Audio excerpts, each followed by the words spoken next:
अस्सलाम वालेकुम बच्चों। आज हम लोग अब्दुल हलीम शरर के बारे में पढ़ेंगे।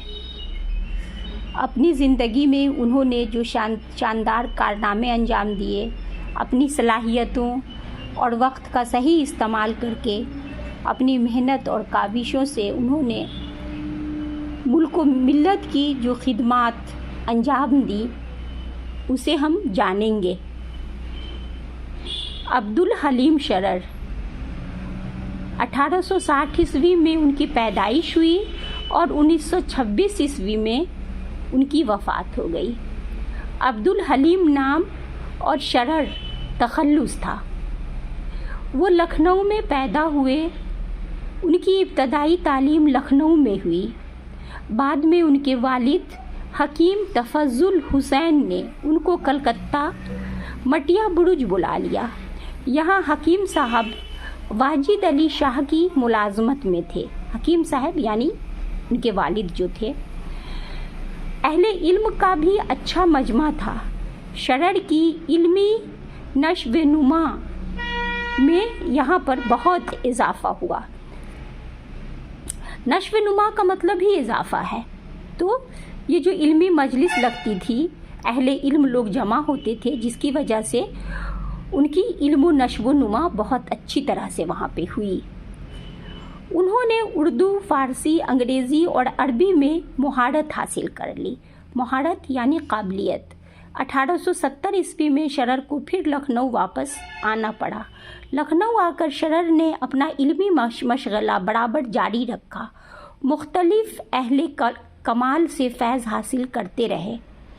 फैज़ यानी फ़ायदा हासिल करते रहे। 1879 में वो मज़ीद तालीम के लिए दिल्ली गए।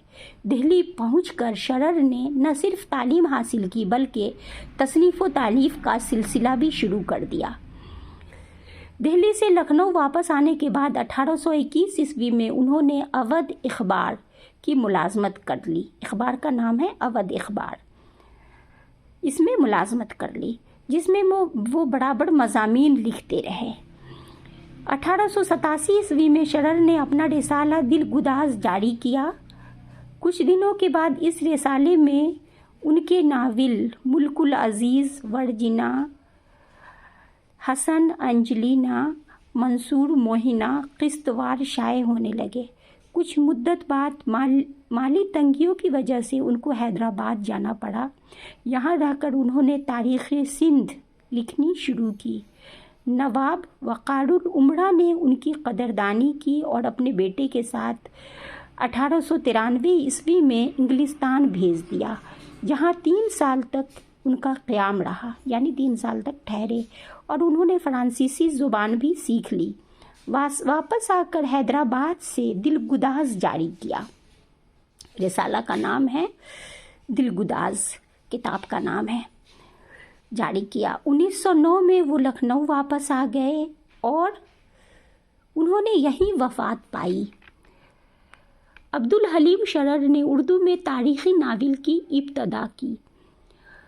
तारीख़ी नावल उर्दू में आपने ही शुरू किया पहली बार लिखना। इसके अलावा उन्होंने ड्रामे भी लिखे, जिनमें एक मंजूम ड्रामा भी था। मंजूम यानी नज़्म की सूरत में ड्रामा भी था। गुज़श्ता लखनऊ नामी किताब में उन्होंने नवाबी लखनऊ के आखिरी ज़माने की तहज़ीब का बहुत दिलचस्प और मालूमात अफरोज़ मुरक्का पेश किया है। तो ये थी अब्दुल हलीम शरर की ज़िंदगी के कुछ अहम पहलू, जिस पर इस किताब में रोशनी डाली गई है। ठीक है बच्चों, अल्लाह हाफिज़।